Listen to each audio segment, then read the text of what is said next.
After a decade of studying and consulting with sales teams and companies around the world, I discovered the virus causing the disease, the almost invisible culture of tunnel vision.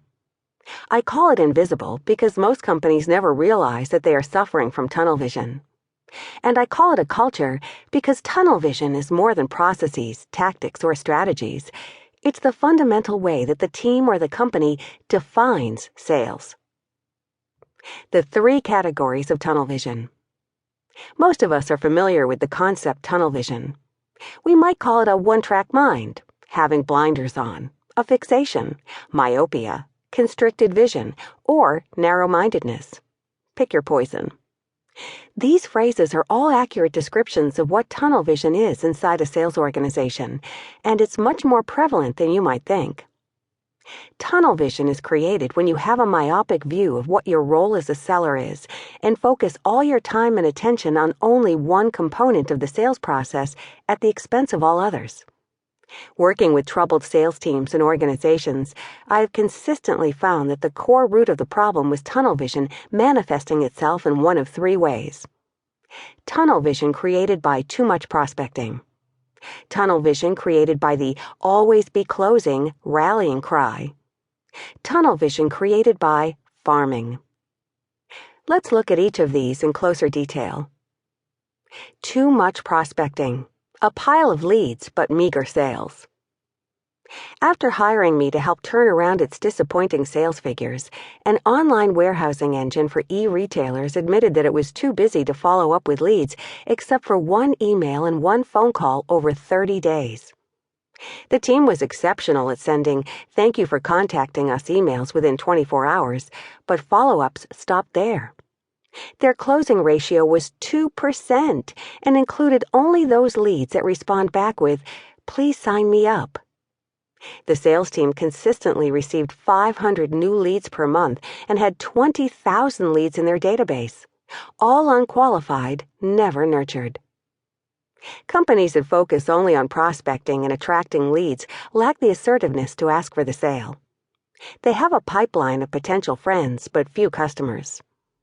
While they can create an effective lead generation machine, their closing ratios are lower than average. In other words, a whole lot of sizzle, but no steak. This is a performance issue, and it can go unchecked for a long time because some business will close regardless of whether your team is asking for the sale. If you bring in enough leads, some will always close on their own. The clients that I have seen with this tunnel vision affliction tend to close about 15% of the leads they receive without even trying. Because they are closing some leads, this affliction goes unchecked for a long time. Often it is masked as a product issue. We don't have the right features. Or a pricing issue. Our products are too expensive. Sadly, though, companies that focus too much on prospecting don't live up to their potential, nor can they predict their revenue. The solution to prospecting tunnel vision is to move some of your effort from prospecting to closing, which includes following up on your leads to get them to sign up or sign on the dotted line. With the addition of a new, proactive sales process I designed for the online warehousing engine, sellers now follow up 4 times with each new lead and specifically ask, "Would you like to get started?" Also, a monthly company newsletter is sent to every contact in the database of stagnant leads. As a result, their closing ratio on new leads improved by 15% within 5 days. Over 90 days, new contracts were signed with 1% of the leads in the stagnant database. That's 200 new customers. Small changes like these were all it took to eliminate tunnel vision from their business habits.